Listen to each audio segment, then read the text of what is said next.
What's up, guys? This is Steve with the Range Minded Podcast with another tactical tip, and today we're going to be talking about something that I am actually pretty passionate about, the I.F.A.K, the Individual First Aid Kit.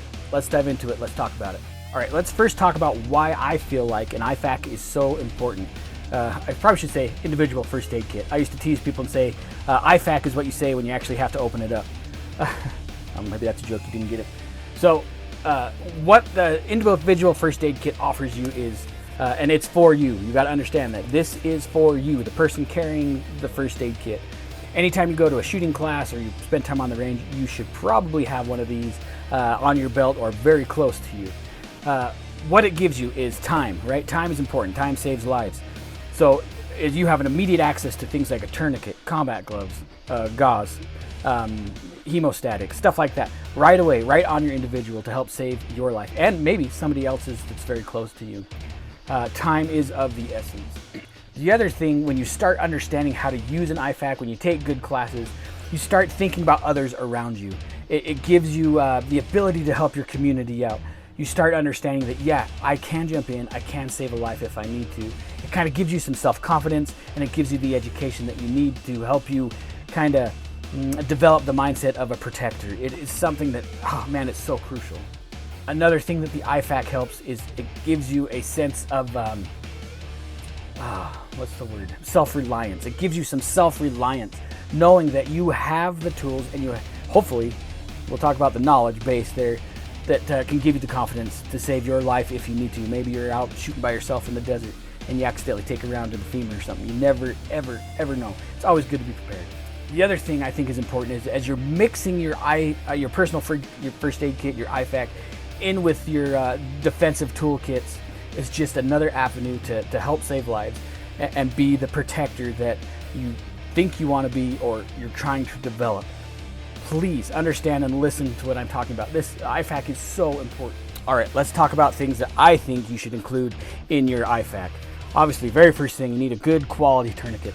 Don't buy crap off Amazon. Find a reputable source, North American Rescue, that kind of thing. You want a good quality tourniquet.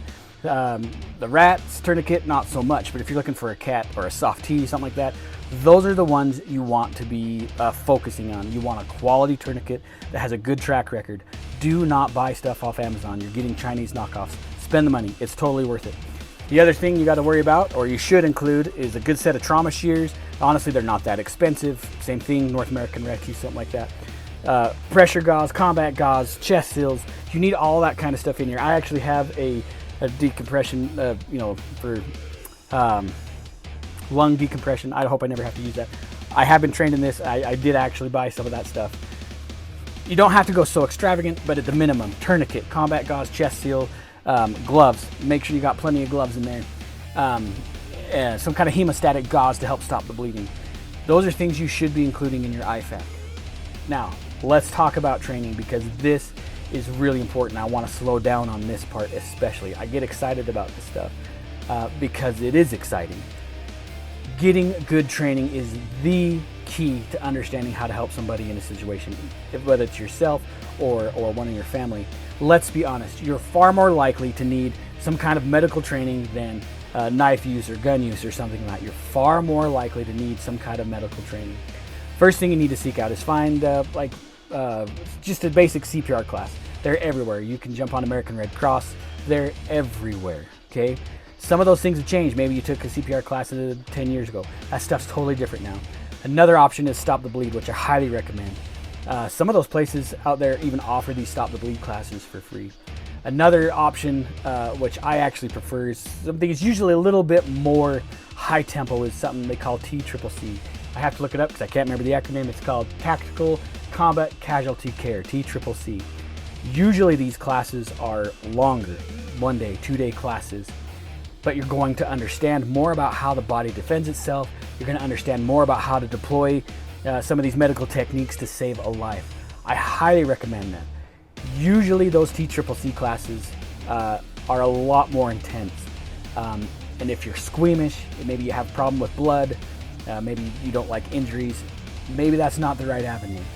But if you can get past those personal barriers and you take a good quality combat care class, it will change your life, I promise. The classes that I've taken, they have by far been my favorite. Again, they're usually a bit more high tempo and they're usually a bit more serious.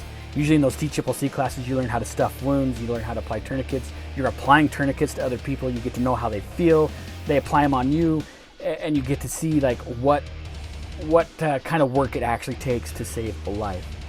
Again, you are far more likely to need some kind of medical training than you are going to need some kind of tactical training. You might be driving to work, come across a car accident, maybe your kid falls through the plate glass window, I don't know. But you're far more likely to need some kind of first aid training than anything else, in my opinion. Anyway, that's my perspective on an I.F.A.K. Remember, it's an individual first aid kit. You want to build it around you. You want to carry this thing with you, especially if you're going to the range or doing some kind of shooting. But it's also a good idea to develop some for your family. Once you start understanding the concepts of first aid, then you can start building bigger first aid kits for family use or maybe car travel, that kind of thing. I highly recommend getting some good medical training and developing an I.F.A.K. It will change your life, I promise. Anyway, stay safe. See you guys.